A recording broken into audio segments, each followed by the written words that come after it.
And what's interesting, and this is really controversial, maybe I shouldn't say this. In fact, I think I'm not going to say it. Can I say it? Please say it. So we recently had an incident in American history where we were taught a new principle. And the principle was always believe the woman. We have to assume she's right even without evidence.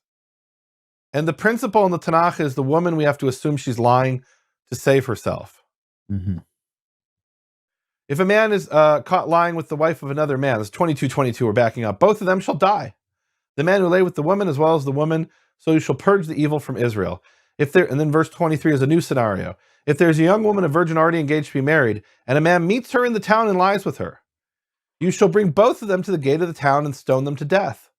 The young woman, because she did not cry for help in the town, and the man, because he violated his neighbor's wife, so you shall purge the evil from your midst. Mm-hmm. Now, wait a minute. What if the woman did cry out? Exactly. What if she said, help, I'm being raped? Well, that's verse 25.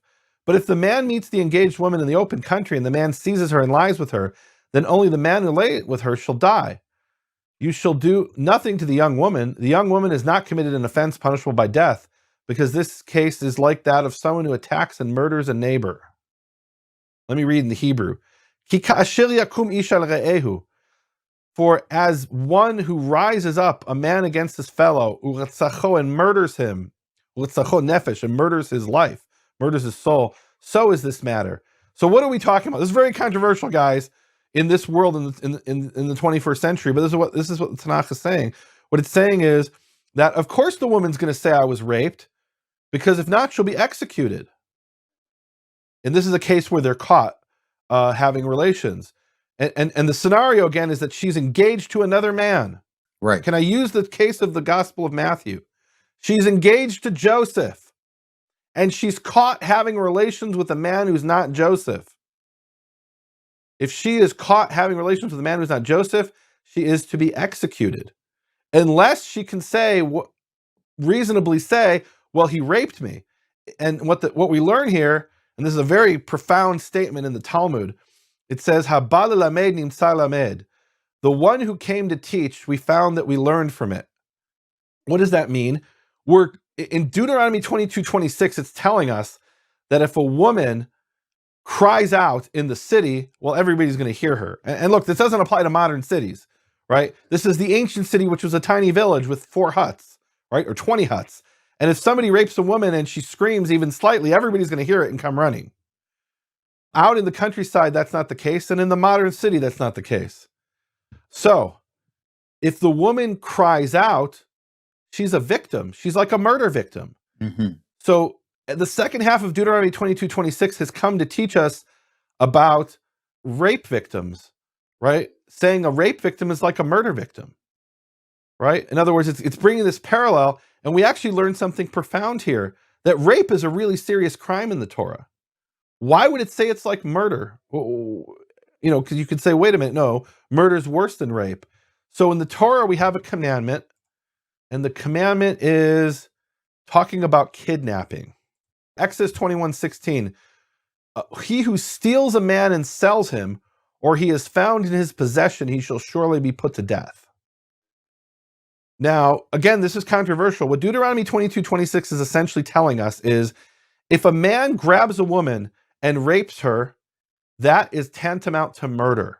And why is it tantamount to murder? We know from Exodus that he's kidnapped her, right? He's held her against her will and done something to her in this case.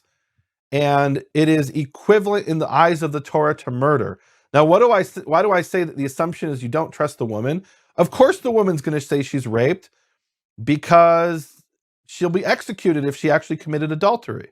Mm-hmm. That doesn't mean never believe the woman, but if the woman doesn't have some reasonable way to explain why she didn't scream, and it might be that he held a gun to her head, right? Or a knife to her neck, right? Right. Then she's just like a murder victim according to the Torah. Are you with me there? Does that make sense? Absolutely. Absolutely. Okay. So now that we have the second scenario and the third scenario, it says, since he found her in the open country, the engaged woman may have cried for help, but there was none to rescue her. It doesn't even say she did cry for help. Even if there's a possibility, now we have to give the woman the benefit of the doubt, right? Let's say she's in a village and everybody in the village is deaf, or they're out to work, or they're asleep. If she says she cried out, in that case, you do believe her. right? So there are situations you believe her and situations you don't believe her. The man really has nothing to say for himself. He's had sex with a woman who's not his wife, who's engaged to another man. Okay, now, third scenario. If a man meets a virgin who is not engaged, so this is the parallel to Exodus, what we saw earlier in Exodus about the seduced virgin. Okay? If a man meets a virgin who is not engaged and seizes her and lies with her, and they are caught in the act, the man who lay with her shall give 50 shekels of silver to the young woman's father, and she shall become his wife. Because he violated her, he shall not be permitted to divorce her as long as he lives. Now, some people have read this and said, this is another case of rape. This is not a case of rape. When it says he seizes her, that means he seizes hold of her in passion. It's the same word that it uses in Genesis when it talks about the wife of Potiphar grabbed hold of Joseph, right? It was a seize of passion. In this moment of passion, they have sex and she's consensual. How do I know she's consensual? Because if he hasn't consented, we just read, it's like murder. It's a capital offense. He should be put to death for holding her against her will and forcing her, just like the person who's kidnapped and sold into slavery.